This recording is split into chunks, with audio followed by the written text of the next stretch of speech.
been talking about this since 1995, so to say, where Amy Karia and the other champions, the former president, had to look into the issues of women when they visited, and they had a conference in Beijing.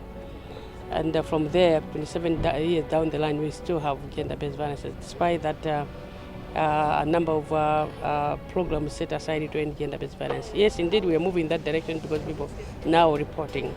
But now we need to look into it. What are the issues? Where are we falling backwards? And what is that we're supposed to be doing as women? It might be the root cause as well as mothers, how we upbring our children, i.e. the men, and also girls, because some of the perpetrators are women as well.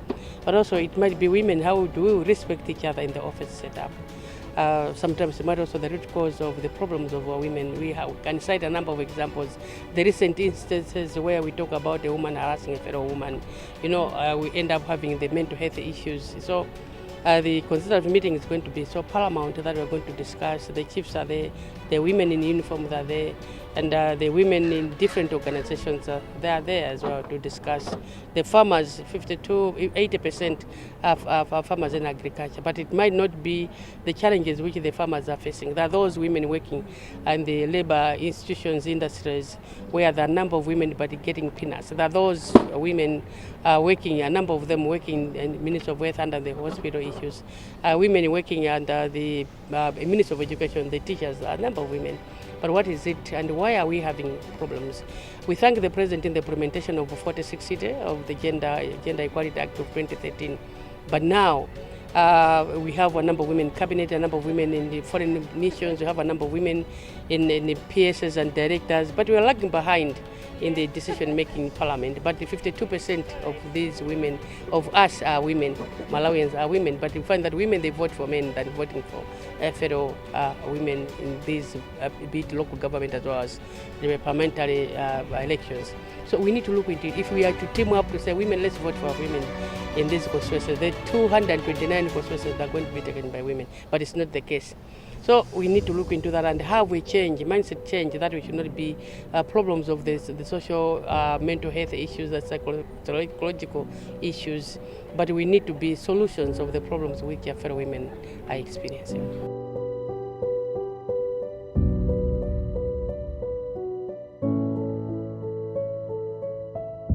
The convening has been called with a view of dialoguing amongst ourselves, especially those that in the sector of gender, but also gender-based violence, working on various issues in 5 sectors, especially the one for access and control over productive resources, on GBV, on decent work, economic empowerment of women, but also on those that do cross-border trading. And then finally the one that does the women in politics and decision making, so women in governance. Basically what we had wanted to do is to really just reflect on some of the gains that we've made, look at the opportunities, but also try to find certain solutions for some of the things that are happening, continue to happen in this country. Though it looks like it is a small meeting in the sense that it could only draw together about 60 people, but they are coming from different corners of society, different sectors of society. We feel that it can still make a huge difference, especially when we connect to the 16 days campaign. So it was called for that reason, but also connecting to the policies that are there. So you discuss here what are the policies that support these kinds of activities. So all those things put together, we feel by the time we're getting out of this meeting, we'll be talking of certain strategies that we will learn from each other and say, how do we go back and implement what we have learned from here? The initiative has been supported by the Sovereign Africa Trust through Malawi Human Rights Resource Center, but working very closely with the Ministry of Gender, Community Development and Social Welfare. So basically that's why we're here.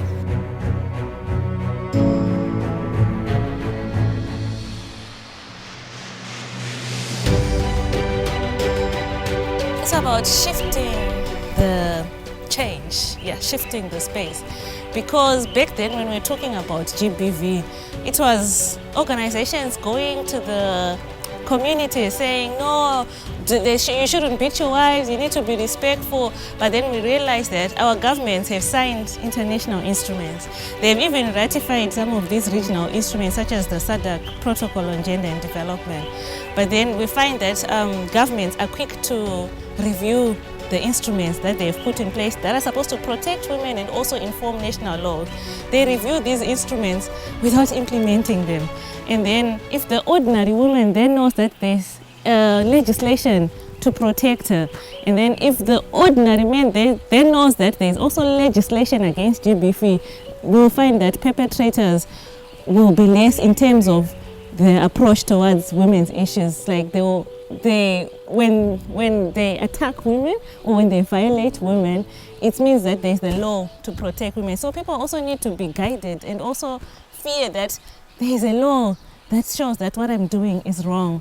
And then so this dialogue then, it's about shifting the space, like, okay, we have done our movements at community level, at grassroots level, but we now need to talk at policy level. What has been done at policy levels? Do we need a gender commission? How do we advocate for us to have a gender commission? What will be the use of the gender commission? So we want to inform policy and then to find areas or gaps of advocacy in terms of issues of GBV and gender equality.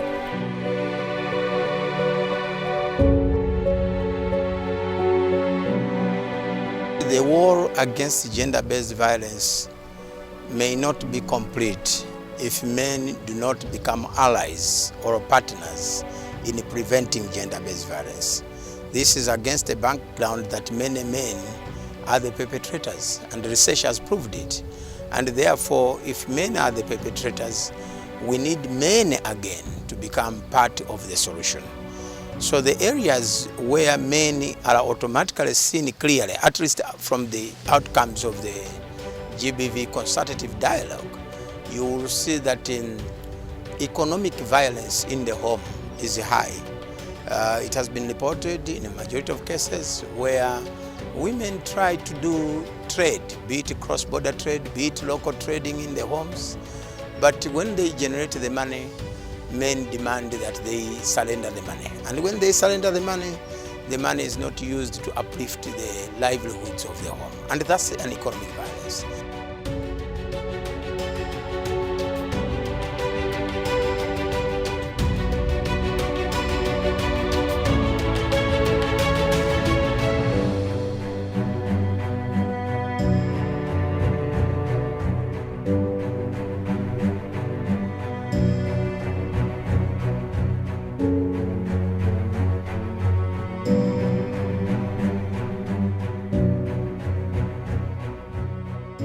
My name is Lusiro Mwenfumbo.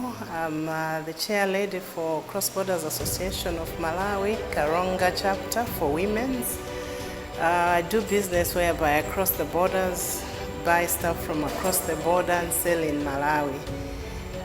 We meet a lot of challenges as we do the business. One of the challenges that we meet is the orders. They are issued based on gender, some of the orders, whereby they find a woman is not able to supply whatever they want just because she's a woman. They think a man can do a better job than a woman, while we're all equal, we can do anything. The other challenges that we meet is that the border posts, the taxes that we're paying are quite high, whereby you have a few commodities that you've bought to sell. Sometimes you're just told you have to pay half of the invoice, which is quite expensive. And also, you find other people, officers, people of authority, where they want to check the commodities that you have already paid for and they want you to pay again. In other words, you pay them, but they will not give you a receipt. That's a huge challenge because we meet them all the time. The other challenge that we have is in our homes. I'm speaking on behalf of other women to say, when you're doing business as a woman, sometimes men leave all the responsibilities for the woman. Since she's making money, then she might as well spend, instead of them working together to promote their families. But we as women will not give up, we'll still carry on working so that our lives get better, our children get educated, and we'll carry on promoting our businesses.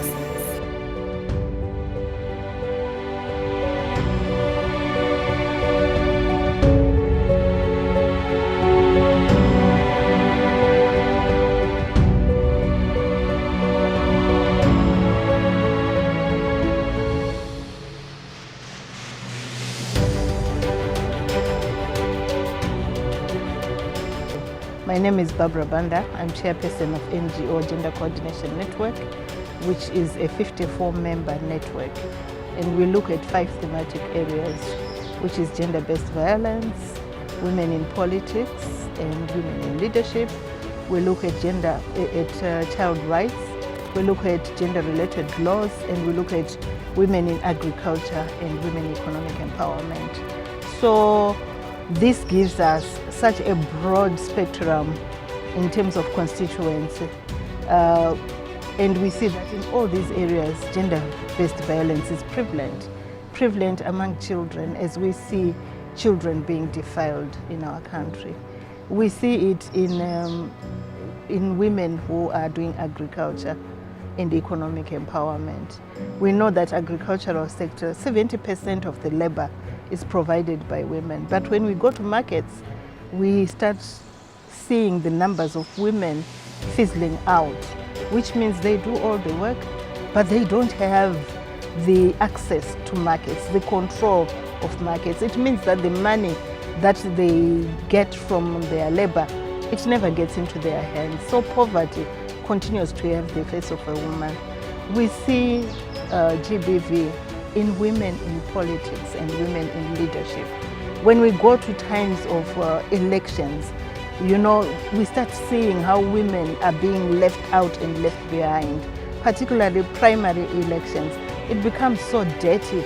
It requires a lot of money. And because of women's capacity in terms of economic empowerment, they are left out.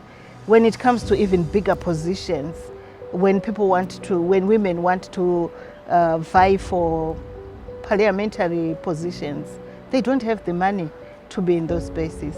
But we also see that it becomes so much of a war of words, and women become the victims, and that is gender-based violence. When we come to women who are in leadership, in positions of leadership, we can, for example, hear what is said about the ACB director. All sorts of slander about her work. They are attacking the person because of her profession. And that is not right, because people are put into positions, or they get positions, or they acquire those positions because they have got the merit to be there. And then why is it that because it's a woman, we start slandering her beyond even the work she's doing? So we see that women are suffering such a lot of gender-based violence. But then there are issues of, because women do not have the high illiteracy rates among women, it means that their ability to finish school is reduced. And that means that for them to be able to be in places of, maybe even in business, for them to be able to understand contracts and negotiate those contracts, go to banks, negotiate good interest rates, go to negotiate any kind of business, or even cross-border trade, we see that women get a raw deal because of their inability maybe to even read. That is a big challenge for women. There's the digital divide, where we see that women in the digital space, they are not really up to scratch, because it requires that literacy. It requires financial capability. You have to have a smartphone. You have to be in a place where there's electricity. So all that pushes women to the back, and we continue to see that we are not meeting the gender targets in the SDGs. We will, even when we look at the Beijing conference, no country in the whole world has achieved gender equality because of these many intersectional issues about GBV and gender equality.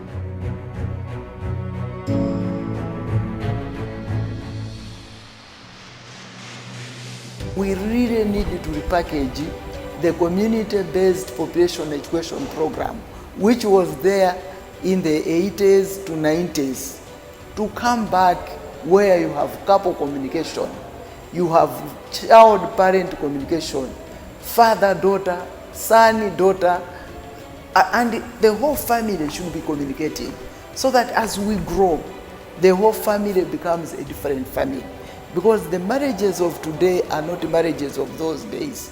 There is no longer kapirire. The kapirire business is gone. And it's so sad to see what is going on these days.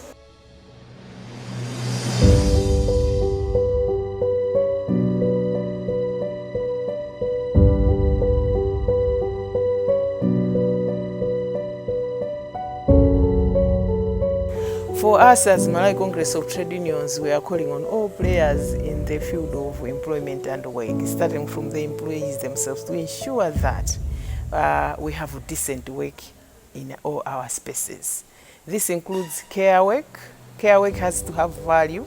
It also includes work in the formal space, the informal, rural and urban. In all workspaces, we are calling for productive work. Productive work to the worker, productive work to the employer, but also productive work to the country.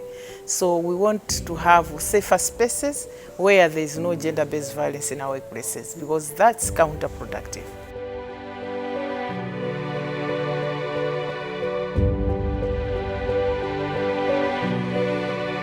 We're looking at the masculinities approach. We want men to be champions of GBV.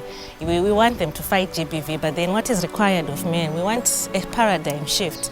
We do not want to raise our boys in a way that makes them feel like for them to be tough, they have to be aggressive. For them to be tough, they have to feel entitled.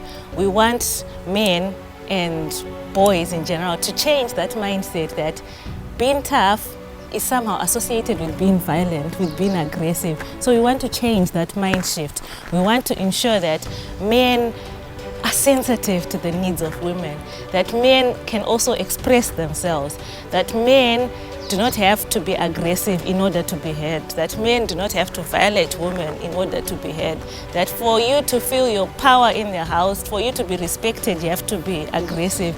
This is what has been engraved in the young women, in the men long ago, but we hope to shift that. You know, mindset is not something that is done overnight. It is something that we have to start teaching our babies from now on, so that when they become fathers, they all understand that being a man means being respected, but to be respected doesn't mean being aggressive, being abusive, being passive. It means being involved. We want men to be involved in the fight against GBV, in ensuring that they respect women, they understand the needs of women. They need to understand that already they have some preferential treatment that they have already been given to them. So by virtue of being men in a patriarchal society. But we want that to be a dialogue of the past, that this is a patriarchal society.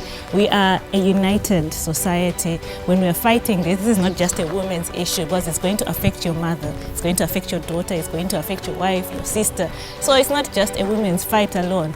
If your mother is affected, you're also affected. If your daughter is affected, you're also affected. So what then will you have achieved as a man if your family is not happy? So there needs to be that involvement, that unitedness we're talking about. Just doesn't mean that women alone are the ones who should unite. Even men, they need to come and join the talk. They need to be part of the conversation, because they are the main perpetrators.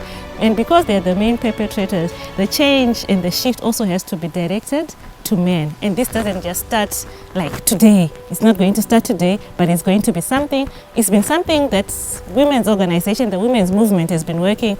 And I must say we're making significant strides, because if you find a man who's saying that he's a champion of women's rights, it means we've made some significant progress, because back then it was unheard of a man to start saying I'm supporting women's rights, I'm championing women's rights, but men are being involved, and we want that involvement to spread across the globe. the 16 days campaign still remains very relevant. Very relevant because in whatever form, it will still be reminding us of our duty and say, what should we do for our community? So it still reminds us because it is spoken everywhere. If you go back, like I said, 10 years ago, 16 days became a household name. And everybody will talk 16 days, even if they do not know what it means. When we started even putting it in our own language to say, Ma 616, the people used to understand. They would call it, they would even know that 16 days will be coming soon.